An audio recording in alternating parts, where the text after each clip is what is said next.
la génération Uranus-Pluton en Vierge, ou ceux qui ont entre 49 ans et 56 ans. J'ai été sollicitée pour que j'apporte mon éclairage à la génération Uranus-Pluton en Vierge, qui a eu lieu pour Uranus entre 1962-63 et 1968-69, et pour Pluton entre 1957-58 et 1971-72. Mais nous ne parlerons que de la tranche de ceux qui ont ces deux planètes en Vierge et qui devraient avoir aujourd'hui entre 49 ans et 56 ans. Nombre d'entre eux ont du mal à comprendre ce qu'ils vivent. Certains ont l'impression d'être en immersion totale, d'autres d'être dans le flou, certains se sentent dépassés, perdus, ils ont l'impression de devoir se battre à longueur de temps avec des énergies qui les dépassent complètement et totalement, ne donnant plus aucun sens à ce qu'ils vivent. Certains ont l'impression d'être en apnée et tout cela depuis que Neptune est rentré dans le signe des Poissons, donc depuis février 2012. Nous allons essayer de poser le décor et de déchiffrer pas à pas tous les acteurs en jeu afin de donner certaines clés à cette génération Uranus-Pluton en Vierge. Des clés pour qu'ils puissent mieux comprendre leur cheminement, mais surtout pour les aider à passer ces caps difficiles et à aborder ces énergies de la meilleure façon qu'il soit. Uranus a été découvert en 1781 avec un soleil en Poisson qui met en lumière de nouvelles aspirations, de nouvelles inspirations, idéologies avec une ouverture sur le monde plus réceptive. Un Saturne et un Mars en Sagittaire qui ouvrent sur des horizons profonds, constructifs et qui ont du sens d'un côté, et dynamiques, énergétiques et aventureux audacieux de l'autre. Puis un Uranus en Gémeaux qui donne une communication originale, intuitive, curieuse de tout et adaptable. La Révolution française de 1789 arrivant peu après, Uranus s'imprégnera de cette période de révolution, d'imprévus, de changements rapides, immédiats et soudains et de confrontations d'opinions.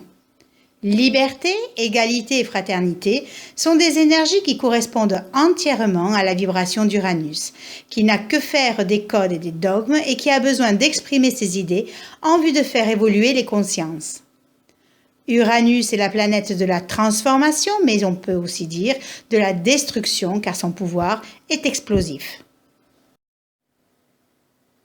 Pluton a été découvert en 1930 avec Uranus en Bélier, qui est une énergie colérique, indépendante, sulfureuse, explosive. Un Pluton en Cancer qui remet profondément en question les valeurs de la famille, et un Saturne en Capricorne qui parle d'introspection, d'analyse, de patience, d'ambition et de volonté de réussir. La montée du nazisme en Allemagne en 1938 arrivant peu après, Pluton s'imprégnera de cette période sombre de l'histoire et de tout ce qui s'est passé pendant la Seconde Guerre mondiale. Pouvoir occulte, sacrifice humain, drogue, perversion, manipulation mentale, destruction ou annihilation d'un peuple. Pluton détruit en vue d'une reconstruction, planète de transformation, de métamorphose profonde. Pluton agit en profondeur et vient déterrer ce qui se trame dans les profondeurs de notre être, ce qui est inconscient, caché, psychique et émotionnel. Neptune a été découvert en 1846 avec une lune en Scorpion qui permet d'aller sonder les profondeurs inconscientes et cachées. Une Vénus en Vierge qui parle de sentiments intériorisés, et un Neptune et un Saturne en Verseau avec le désir de se fondre dans la communauté, mêlant occultisme et mysticisme empreint d'un idéal concret. C'est au XIXe siècle que son action s'épanouira avec l'émergence de penseurs, d'écrivains et d'œuvres emblématiques tels que Victor Hugo, Zola, Marx, où se mêle le romantisme sous toutes ses formes, la nostalgie, le fantastique, l'imagination, le rêve, l'illusion, l'inconscient ainsi que la recherche de la sagesse mystique dans les diverses religions et en Asie entre autres, là où la spiritualité prend tout son sens. Avec Neptune, il y a besoin d'élévation de l'âme, de quête absolue. Planète des mystiques, elle a besoin de communion avec l'ensemble corps-esprit et de fusion avec le tout. Le signe de la Vierge est un signe féminin, un signe mutable, un signe de terre. C'est donc tout naturellement que la Vierge déploiera ses qualités sur le sens du travail, du service, de l'humilité. L'élémentaire lui donne un côté réfléchi, qui reste prudente, qui a besoin de se sentir en sécurité et qui travaille pour récolter. Le doute l'accable souvent car elle a besoin que ce qu'elle fait frôle la perfection. Elle a tendance à se limiter car il peut y avoir un sentiment d'infériorité qui fait qu'elle ne prendrait pas toujours la place qui lui revient ou en tout cas qu'elle ne prendrait pas sa propre place. Il y a de la nervosité et du stress parce qu'elle s'impose un rythme de travail effréné. Elle décortique, elle analyse, elle est studieuse, appliquée, ses sentiments sont davantage intellectualisés, mais surtout étant en analogie avec la maison 6, maison de la vie quotidienne, du travail et de la santé, son chemin est de se purifier pour reconnecter son corps et sa personnalité à son âme et ainsi parfaire la transformation qu'elle s'impose. Par cette mutation, elle est plus à même de pouvoir comprendre la nature humaine et de lui venir en aide pour la soulager et la guérir. De ce fait, lorsqu'Uranus et Pluton ont transité le signe de la Vierge entre 1962-63 et 1968-69, ils ont conféré à tout natif né sous ces influences énergétiques un esprit de concision, subtil, original, cherchant à utiliser leurs aptitudes à la précision, notamment au niveau de certaines technologies. D'une forte concentration pratique et concrète, une part d'eux-mêmes pouvait même mener de front leurs univers professionnels, quels que soient les déboires qu'ils pouvaient rencontrer. L'énergie d'Uranus dans ce signe de la Vierge se voit obligée d'incarner le calme et le côté pragmatique de ce signe afin de pouvoir se confronter à n'importe quelle adversité et par cette patience sous-jacente dépasser n'importe quel conflit qui pourrait se présenter à eux avec un détachement émotionnel parfait. L'astrologie peut les attirer car ils ont des capacités de réflexion intenses et sont des chercheurs invétérés qui n'hésitent pas à comparer, analyser et décortiquer.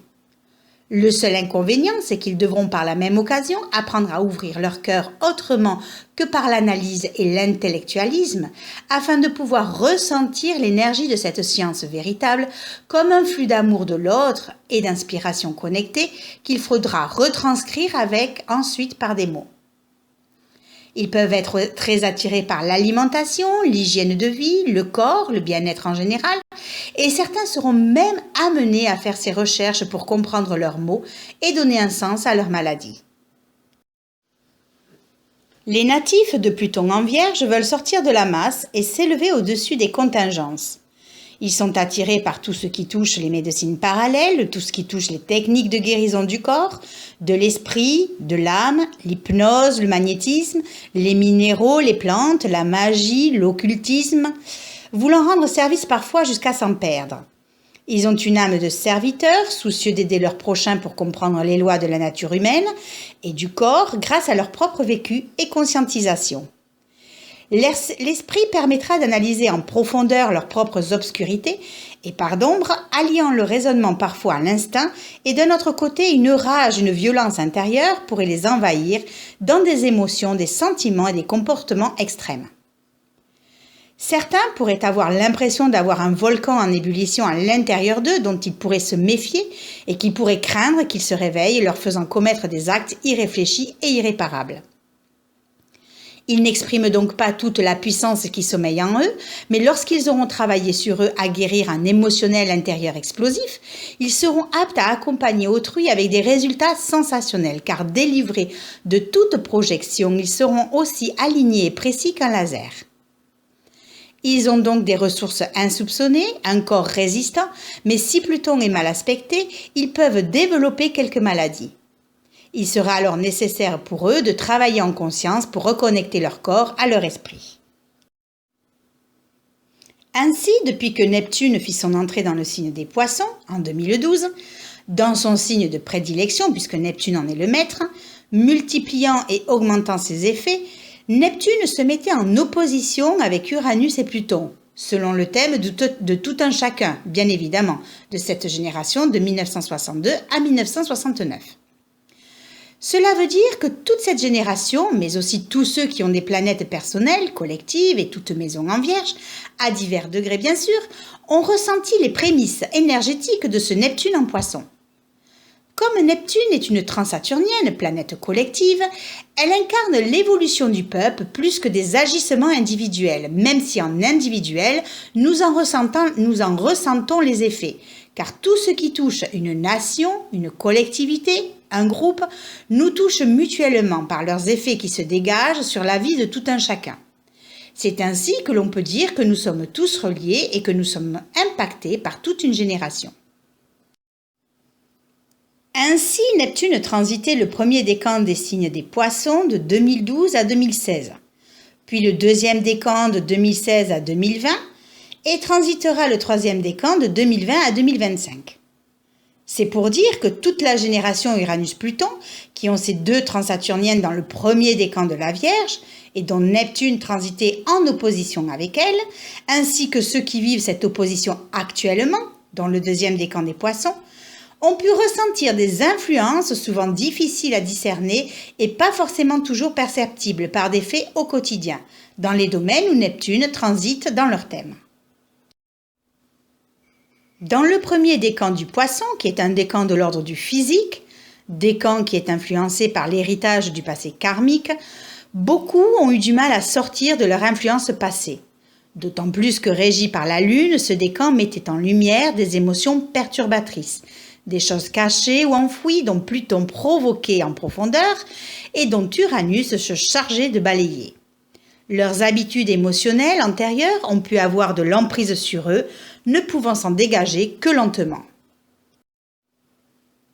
Dans le deuxième décan du Poisson, qui est un décan de l'ordre du mental, décan dans lequel Neptune transite encore jusqu'en 2020, et qui est régi par Saturne, il semblerait que des épreuves s'imposent pour mettre en pratique les connaissances acquises sur d'autres plans. Il s'agit de s'épurer pour retrouver ses pleins potentiels, c'est le décan de l'initiation. Ainsi, tout ce que l'on arrivera à révéler à soi-même avec Pluton et à transmuter avec Uranus nous permettra de nous dégager de certaines habitudes karmiques anciennes et de nous en libérer. Lorsque Neptune transitera le troisième décan des Poissons de 2020 à 2025, qui est un décan de l'ordre spirituel, décan régi par Mercure, il nous sera demandé de mettre à profit nos capacités d'adaptation et pourquoi pas de devenir multidimensionnels. Ayant transmuté certaines choses passées, certains d'entre nous pourront prendre un tournant majeur et transmettre la plus haute fonction d'Uranus, son enseignement visionnaire. Ainsi, depuis l'entrée de Neptune en Poisson, la génération Uranus-Pluton en Vierge a pu se sentir plus sensible, plus réceptive, plus émotive. Certains ont pu être proches du miroir aux alouettes, où utopie et illusion se mélangent. D'autres se sont sentis envahis par une vision idéalisée parfois exagérée, avec des erreurs de jugement ou des déceptions. Tout cela engendrant certaines confusions dans les domaines de vie où Neptune transitait dans leur thème. De la nervosité peut-être aussi, une certaine fatigue ou lassitude intellectuelle. Certains ont dû se battre pour ne pas perdre le fil de leur vie et pour ne pas sombrer dans l'échéance ou dans les abîmes que leur tendaient les différentes expériences que la vie leur mettait sur la route. D'autres ont rêvé, imaginé des réalisations de vie qui dépassaient l'entendement et qui s'avéraient irréalisables. Ils se sont sentis transportés par des idéaux tellement grands et puissants que la simple réalité de ne pas pouvoir les mettre en action pouvait jouer sur leur mental, les rendant moroses, mélancoliques, dépressifs, peut-être en incapacité ou en échec dans les domaines où Uranus se trouvait en natal. La plupart d'entre eux ont voulu comprendre les tenants et les aboutissants en se rapprochant du monde occulte, en donnant l'espace d'un instant leur pouvoir à plus savants qu'eux pour répondre à leurs interrogations. Certains se sont sentis attirés par la mort et l'au-delà, par la voyance, la médiumnité, les forces obscures. Certains ont vécu des désillusions jusqu'à déstabiliser leur vie et leur psychique. Et nombre d'entre eux ont dû surmonter des obstacles difficiles. D'autres ont pu être tentés par une recherche de pouvoir avec Pluton sur une spiritualité distorsionnée, mort, renaissance, stress, anxiété, idéologie nouvelle, indépendance et libération. Il appartenait à chacun de se désidentifier de certaines énergies viles et basses pour reprendre le contrôle de leur vie. Déséquilibre psychique, doute, dispersion, instabilité, dépression, certains se sont sentis désorientés, à avancer à contre-courant ou se sont vus être dans un flou total, attendant que leur vie change, qu'elle s'améliore, qu'enfin quelque chose de nouveau puisse leur arriver. Utopie, rêve, illusion. Un vent nouveau est attendu dans leur vie, car un ras-le-bol général joue sur le moral et sur leur vie, qui fait que cette génération se cherche, que la plupart d'entre eux n'ont pas trouvé leur voie et qu'ils vont toucher à tout pour enfin trouver leur véritable chemin, sans résultat certain de le trouver, car ils risquent de se disperser dans toutes sortes de techniques qui vont les faire douter de plus en plus.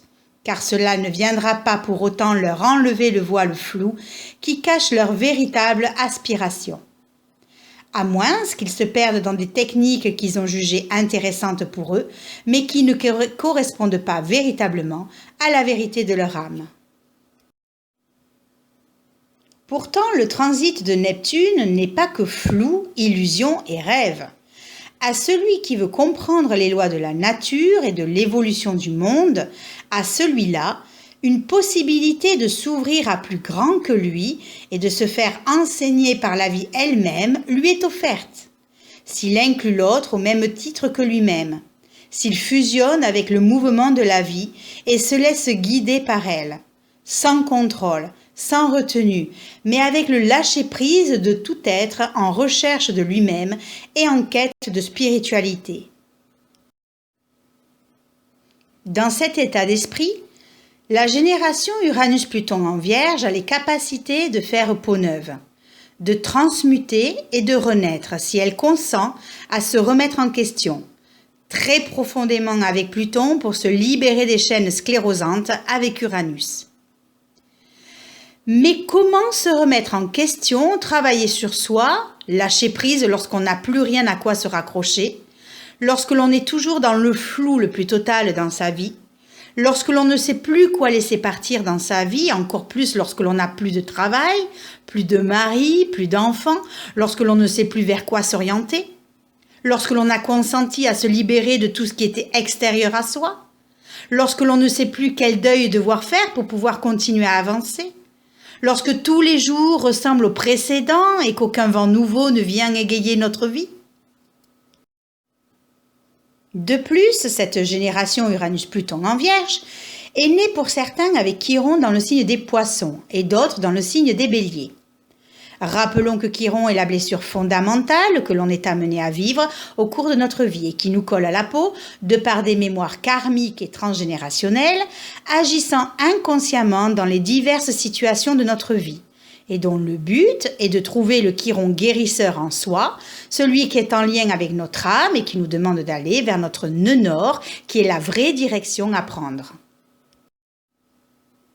De ce fait, avec Chiron en Poisson, certains expérimentent l'état de victime ou de sauveur, le sacrifice, la souffrance morale ou physique, alors qu'il leur est demandé de faire la différence entre l'aide portée à autrui et le sacrifice total de soi. Reconnaître les diverses possibilités en soi pour les utiliser dans un juste équilibre de donner-recevoir et s'ouvrir aux valeurs spirituelles. D'autres, avec Chiron en Bélier, expérimentent la compétition, la lutte, mais surtout leur propre droit à l'existence, alors qu'il leur est demandé d'expérimenter toute cette énergie, qu'elle soit dynamique ou agressive, mais de façon constructive, tout en assumant ce qu'ils sont et en l'incarnant enfin dans leur vie. Tout cela pour vous dire que, quelles que soient les expériences de vie que vous vivez, aussi douloureuses qu'elles soient, puisque vous avez lâché tout ce qui était extérieur à vous, il ne vous reste plus qu'à vous retourner sur vous-même et à continuer à lâcher toute valeur, tout principe, toute idée fixe, toute pensée, tout comportement qui ne serait plus aligné avec la personne que vous êtes devenue, façonné dans votre cœur endurci par le temps, par ses aléas et par ses souffrances. Qu'est-ce que la vie peut espérer de vous à présent ? Que tout ce qui est dissolu chez vous ne soit pas dissolu en vain et sans raison. Avez-vous compris pourquoi vous vous êtes désenchaîné de tout dans votre vie ? Avez-vous fait un travail intérieur de façon à comprendre que vous seul êtes le créateur ou la créatrice de vos états, de vos actions, de vos comportements et de tout ce qui s'est joué dans votre vie? Avez-vous compris qu'il ne sert à rien d'incriminer l'autre lorsque l'autre n'est que le parfait miroir de vos états intérieurs? Avez-vous bien regardé en face toute situation et avez-vous travaillé sur vos émotions? Ou, après chaque expérience de vie douloureuse, êtes-vous resté dans un même climat psychologique, incriminant l'autre et ses agissements? Avez-vous cherché à comprendre vos déceptions, vos angoisses, vos peurs, vos doutes, vos blessures intérieures? Pourquoi on vous a trompé? Pourquoi l'autre s'est éloigné? Pourquoi vous avez tout perdu? Pourquoi? Avez-vous réussi à libérer la charge émotionnelle à l'intérieur de vous? Pensez-vous que la vie se joue dans un jeu de rôle métro, boulot, dodo? Ou pensez-vous que le but de tout cela, c'est de permettre à votre âme de retrouver son intégrité et sa divinité intérieure? Lorsque vous n'aurez plus rien à quoi vous raccrocher, vous serez plus à même de vous remettre en question et de travailler sur vous, pour finalement aller de plus en plus vers votre nœud nord, le chemin que vous devez emprunter qui est votre chemin de vie. Alors c'est sûr, et nous l'expérimentons tous. Mais pour pouvoir aller vers ce nœud nord, notre devenir, il nous faut travailler à libérer ce nœud sud, notre passé. Et les qualités du nœud nord nous sont rarement données sans rien faire. Il nous faudra rencontrer nos parts d'ombre et les mettre en lumière, nous libérer de notre lignée transgénérationnelle, apprendre à vivre dans l'alignement de l'âme pour ne pas engendrer un karma supplémentaire, mais s'aventurer aussi à libérer toute mémoire karmique enfouie à l'intérieur de nous qui nous manipule dans nos travers émotionnels. Quel est donc le message pour vous, génération Uranus-Pluton en Vierge, mais j'aurais aussi envie de dire pour toute génération confondue sur cette planète? C'est de nous libérer de toute entrave qui nous empêcherait d'être nous-mêmes, non pas en tant que Pierre, Paul ou Jacques, mais en tant qu'étincelle de vie faisant partie de la conscience absolue. Le but étant de faire évoluer l'humanité sur des valeurs spirituelles élevées, libérer nos âmes du cycle des réincarnations, pour enfin retourner dans le tout.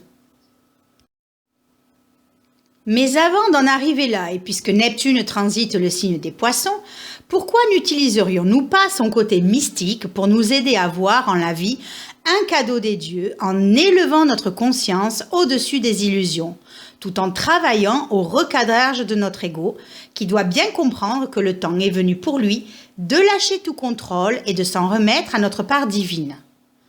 Pour cela, il nous faut travailler à l'ouverture de notre cœur qui, avec toutes nos expériences douloureuses, n'ont fait que le fermer de plus en plus, le dessécher, le rabougrir.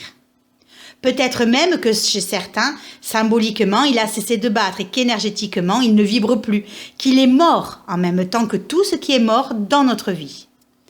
Mais cela ne se discute pas, ni ne se juge, c'est ainsi, et chacun fait de son mieux pour survivre dans cette jungle humaine. Il nous faut donc nous reconnecter à notre âme, nous reconnecter à la vie, nous reconnecter au tout et se laisser traverser par la vie à chaque instant, mais surtout dans l'instant présent. En travaillant sur vous petit à petit, vous retrouverez cette joie intérieure qui se reflètera sur votre vie extérieure et qui vous amènera enfin à trouver cette paix et cette libération intérieure. Il n'y a pas de miracle, pas de formule magique. Personne ne viendra vous sauver de tout cela. Vous, seul, pourrez en venir à bout si vous êtes prêt à affronter vos propres démons. En transmutant tout ce qui vous compose et tout ce qui entrave votre devenir, en élevant vos vibrations, Neptune se mettra en accord avec votre Uranus et votre Pluton natal, alignant le corps Pluton, l'esprit Uranus avec le cœur Neptune.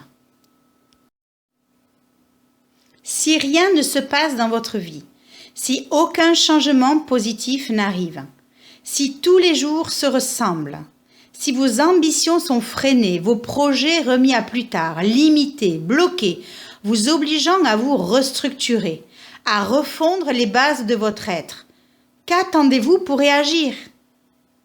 Si vous êtes devenu pessimiste, démotivé, insatisfait, frustré, n'ayant plus d'énergie ni physique ni mentale, c'est le moment, lorsque toutes les transsaturniennes redeviendront directes, de prendre de nouvelles décisions pour votre propre vie et de commencer à mettre les premières pierres à l'édifice de votre tout nouvel être, à commencer par travailler sur vous ou à continuer sur votre lancée pour enfin vous reconstruire.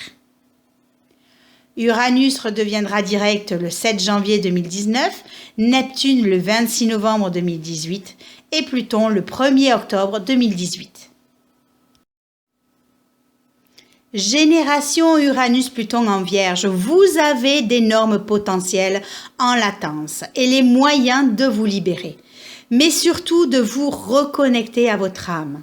Il ne vous reste plus qu'à le conscientiser et à utiliser toutes les énergies ambiantes pour vous épurer intérieurement. Tout est possible à celui qui a foi en lui, qui sait désapprendre de ses croyances, qui arrive à se libérer de ses peurs et à dépasser ses limitations. Voilà, nous arrivons au terme de cette capsule astrologique qui, je l'espère, aura pu vous aider et vous donner l'énergie pour comprendre et pour agir. Et puis, si vous avez besoin que l'on vous éclaire sur la partie spirituelle de votre vie, sur la façon de comprendre et de gérer vos émotions, je vous propose un accompagnement individuel sur ce que vous vivez. Ainsi, en allant sur le site de Ressourcea, à la partie accompagnement, vous trouverez toutes les modalités nécessaires. Tous les liens seront de toute façon notés en dessous de la vidéo. Je vous invite également à liker ma vidéo si vous avez aimé, ainsi qu'à la partager autour de vous. Vous pouvez aussi vous abonner à la chaîne, mais aussi cliquer sur la cloche en haut pour être prévenu dès qu'une vidéo sera en ligne. Merci pour votre intérêt pour mes capsules astrologiques et à bientôt!